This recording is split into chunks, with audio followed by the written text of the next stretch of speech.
we saw inflation going up and up to 20 or just under 21%.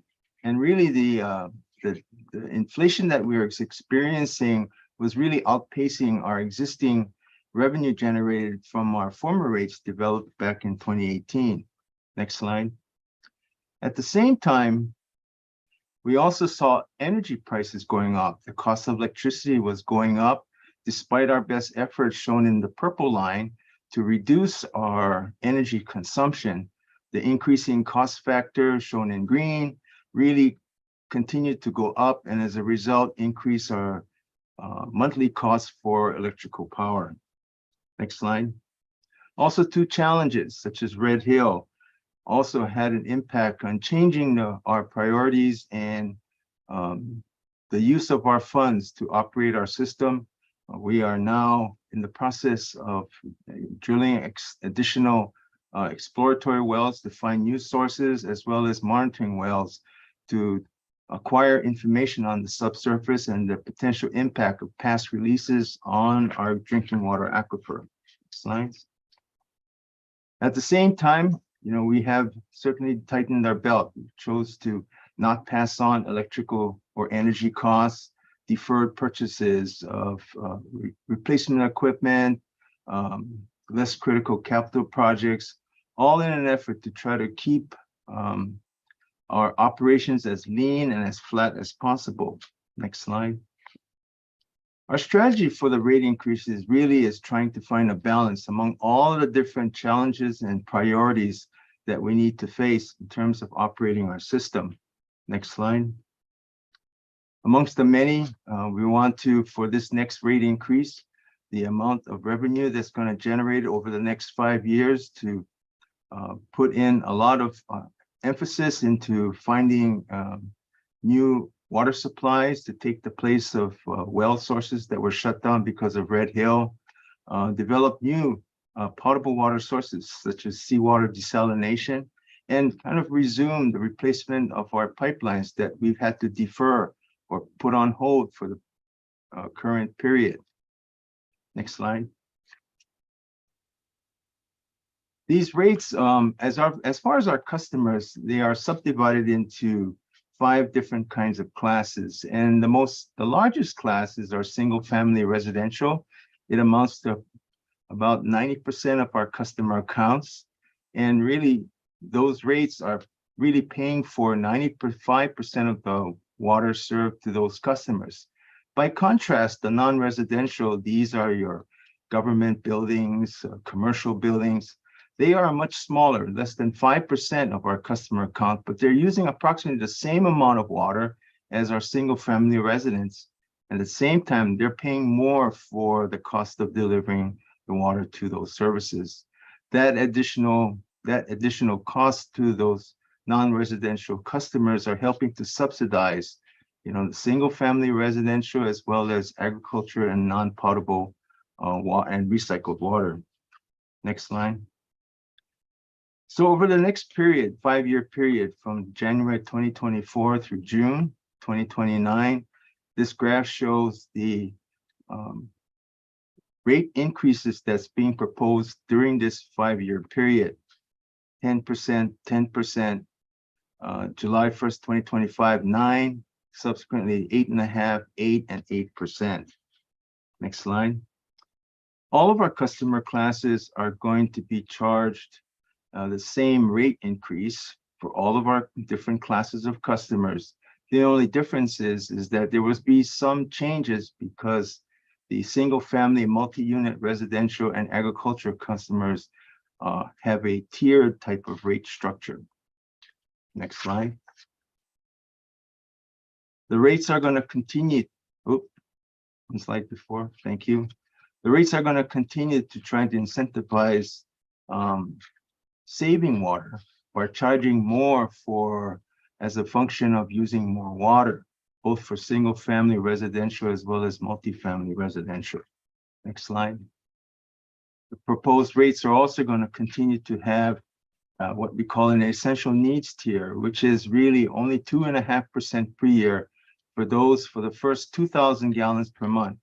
we do have at least 10% of our customers are in this particular class, primarily those on fixed income that are just, and those who are really putting in a lot of effort to try to save water. We want to try to keep those rates as low as possible. Next slide. This next proposed rate for the higher amounts, those customers in the what is called tier 4 or use more than 30,000 gallons per month, are going to be at a charge at a much higher to try to incentivize saving water by charging more for that water as a function of using more water.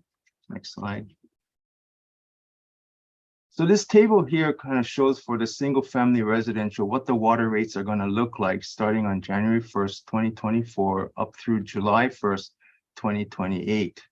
You can see in this particular table, there are different tiers, 4 different tiers, starting with the essential needs, and they're all subdivided into different amounts of water gallons used per month. As compared to the current rate shown in the purple column, you can see that there's going to be increases through time up through July 1st, 2028. Next slide.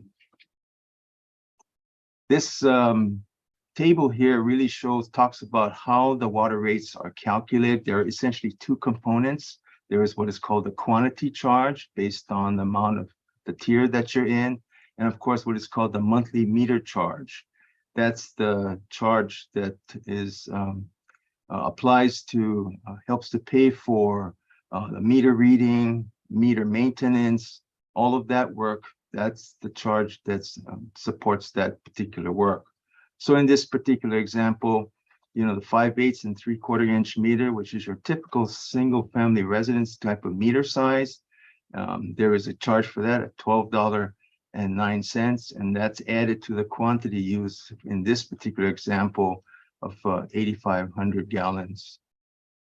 Next slide. This table shows how the monthly customer charge is also going to change throughout this period compared to the current rates. You're going to see there's going to be some changes from January 1st, 2024 up through July 1st, 2028. Next slide.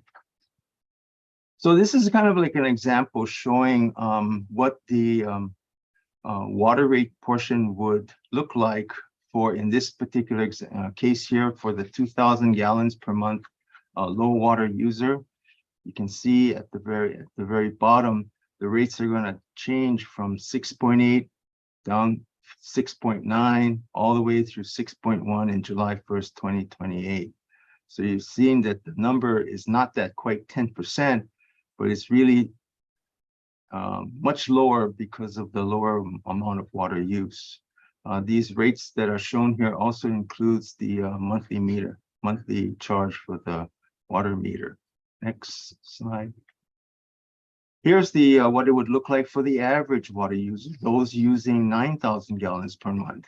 As remember, as mentioned earlier, as you use more water, the rates are going to be much higher. So here, the percent change is much higher compared to the previous slide, 6% as opposed to, in this case, 9.7%.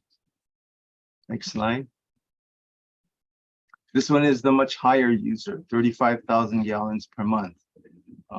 Much higher than the 9,000 starting July 1st, 2024. The difference between what they would pay compared to now is going to be 11.8%. Next slide. This table shows what the multi-unit residential water rates would look like for the different tiers starting from January 2024 through July 1st, 2028. Next slide. This is a sample water bill for different kinds of multi-unit size residential buildings. The first row, for example, for 272 dwelling units at a 3-inch meter size, the current rate is $8,600. It would go up to $9,400 and respectively throughout the time. Similarly, for a larger size meter, 8-inch meter, for 277 dwelling units, the current rate is 19,000, just under. It would go up starting 22,600 starting in January 1st, 2020. Next slide. Non-residential customers. These again mentioned earlier. It's your commercial, government, shopping centers. These customers would have the same water rate. They're all going to pay $5.27 per 1,000 gallons. Again, they pay more than their cost of service, up to 117% of their cost of service for that water. Next slide. So for the non-residential, this is what their change would look like. They're going to be right at that change that we talked about earlier, 10% more, starting in January 1st, 2024. Next slide. Here is an example. This table shows some examples of different kinds of business types, restaurants, all the way down to large shopping centers, as a function of different meter size in terms of the water that's used. So you can see here for a restaurant, compared to an extremely large shopping center, they do use a lot of water. Shopping centers, industrial users, and as a result, pay very high maximum for the water. Next.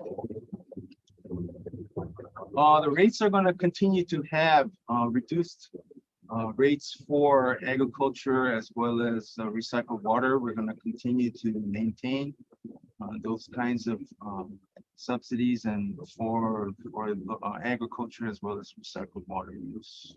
Next slide. Similarly, for affordable housing, for homeless housing, and for retrofit fire sprinklers, the existing fee waivers are going to continue this new rate structure for the next 5 years. Next slide. We are looking at also a new program to waive the fees for new farmers for 3/4 inch and 1-inch meters, to waive that fee to start off that service. It's part of, it's limited to a grant from the state of Hawaii for a new exploratory well that's being developed in Kunia. Next slide. Our water conservation rebates and programs are also going to continue over the next 5 years. We are looking at expanding some of those into a direct install program for kupuna living on their own, having a water audit done, and then having some low flow shower heads and faucet aerators installed. Next slide. Finally, this is our rate adoption process. Right now, we're in the portion of taking public input on the draft rate proposal from July through September. From there, it's going to go before our board for consideration in the September, October to November timeframe. Next slide. So we're looking for feedback on the rates. The deadline for feedback is October 15th. You can write to us, you can call, you can send us an email. All of these places are where we're looking forward to receiving feedback on these particular rates. Next slide. And with that, that concludes the presentation. Happy to take any questions. Okay, so Erwin, our first question we have from Mapuana Mansfield. Are our parks considered non-residents? What are the rates for that? Yeah, parks are non-residential. So they would be paying a much higher or different rate than single family. Yeah, Mapuana, rates, parks fall under government, and government pays the non-residential rate. As Erwin mentioned, it's a flat rate for anything that's not residential, either multi-unit, ag, or non-potable. And I would just add that it depends on the size of the meter each park has and how many meters they might have. So there would be a monthly charge based on the meter. But yeah, the rate is around, I think it was what, 527 a kgal. Thank you, Joe. Thank you. Hi, Kathleen. I have a question. Yes, Representative, please. I'm so sorry. Forgive me.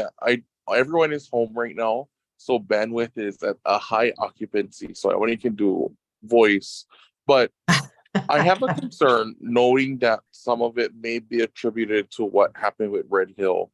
Has the military committed to any sort of funding to offset what is now being proposed?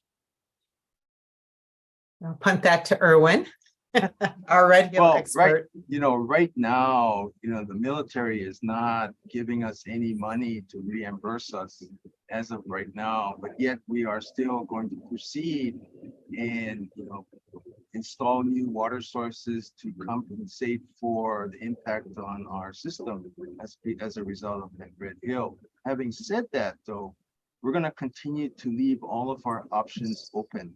And that includes, recovering or going after to recover the funds that or the costs that we had to incur to adjust our operations in response to Red Hill.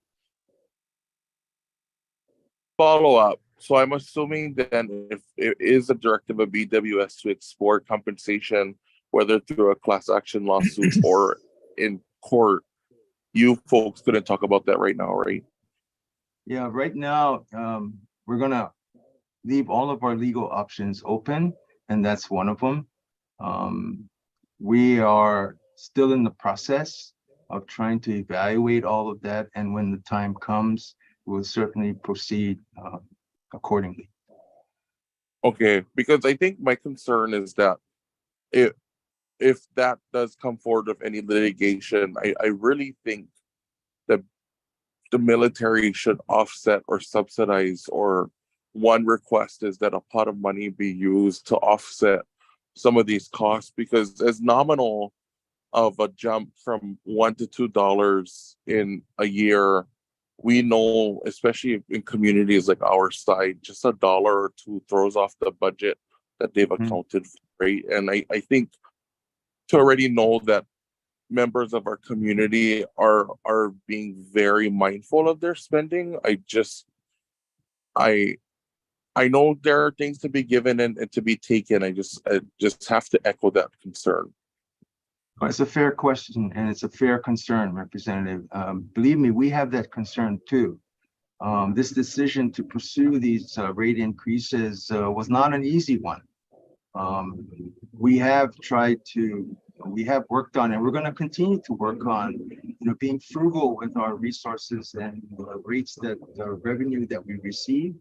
But as it stands right now, without this increase, and if we leave it as is, certainly it can have an impact on the level of service that we provide our customers and our ability to deliver safe drinking water. And that's something that we cannot tolerate. So, it is a tough decision for us as well.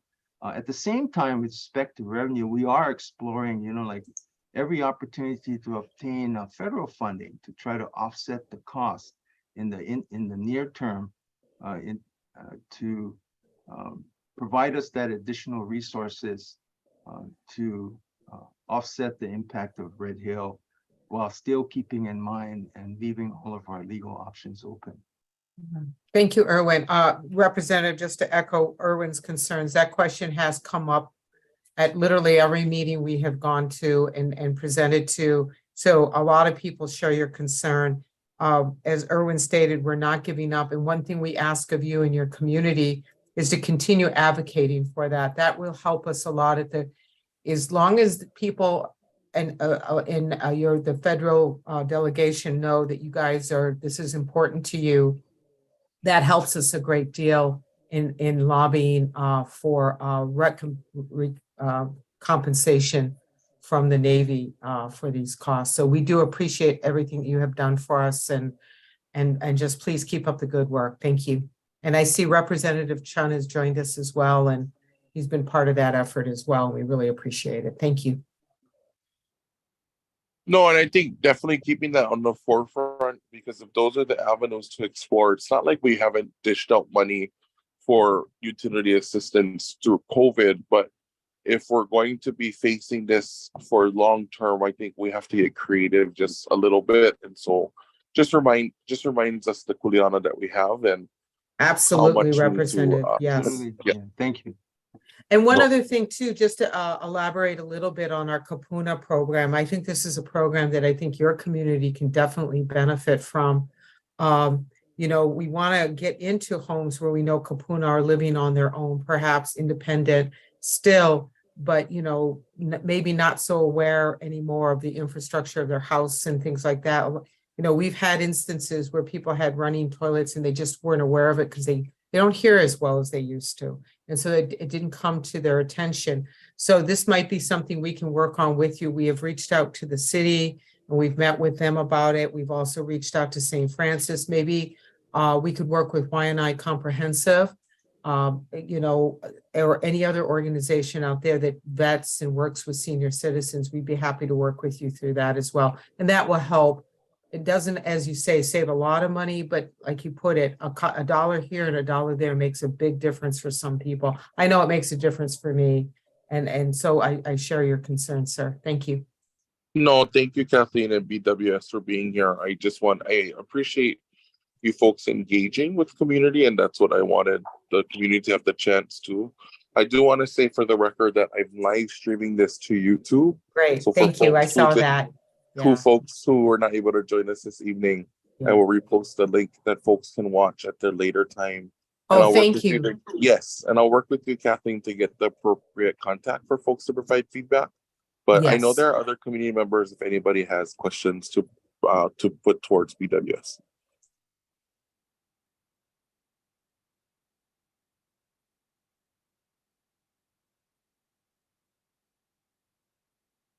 Are there Not any seeing- other questions? I don't see anything in the chat. Again, we can always, you know, people can reach me directly at 808. Yeah, can we pull the slide deck back up with the contact? Oh, yeah, yeah. Stephen, if you could pull down the slide deck with the last slide, that would be great. Thank you. There you go. Yeah, there you Okay, if folks want to screenshot that on your computer, on your phone, and then you can please circulate that to your networks, and I'll make sure to post this as well. Thank But you, yeah, sir. Kathleen, if you can just share a little bit more. Yeah, well, my direct line, and I'm happy to take any phone calls, 808-748-5319. And again, you can reach us through these other avenues. We will be taking comments up through October 15th. And so we'd love to hear from people and what your thoughts are. And if you have any ideas or suggestions as well, especially for conservation efforts that we can share. We're always looking for new and creative ideas to help and share with people. Because again, as you pointed out, every dollar saved is important to us. To add to that too, our board meetings are open to the public, and so when the board takes up this matter, it will be there will be an agenda posted in advance, and you know, members of the public or the community are welcome to come and provide their manao when the board actually takes up this question. And can you just explain that, because any rate increase has to be approved by your board, right? That's correct. Correct. The rates have to be approved by the board. So we are currently going through, you know, informing the community about this and taking feedback. We're going to take that feedback and inform the board. From there, they will deliberate on it and consider it. And on the day that, or on that month that the rates is actually taken up for a vote, there will be an opportunity to provide testimony at that time. Like Kathleen said, though, you know, send in your comments to us earlier if you can, because that's going to help in terms of communicating, you know, what the feedback from the community is. And thank you for making that point, Erwin. So If Yeah. there are no further questions from folks joining us, I just want to thank BWS for accommodating a last-minute virtual town hall. Anytime. Anytime. I'm very no problem. grateful for you folks. I'm grateful for the community. Yeah, I'm grateful for the community that shows up. And I'll make sure to post this and circulate so folks are still involved and whatnot. Thank So you, BWS, you Representative. folks enjoy the Yes. rest of your evening. You too, Yeah, sir. thank you. Aloha. Thank you. Thank Thank you. you so much. Representative. Thank you. Aloha. Okay, Aloha. thanks Bye-bye. everybody. Aloha. Bye.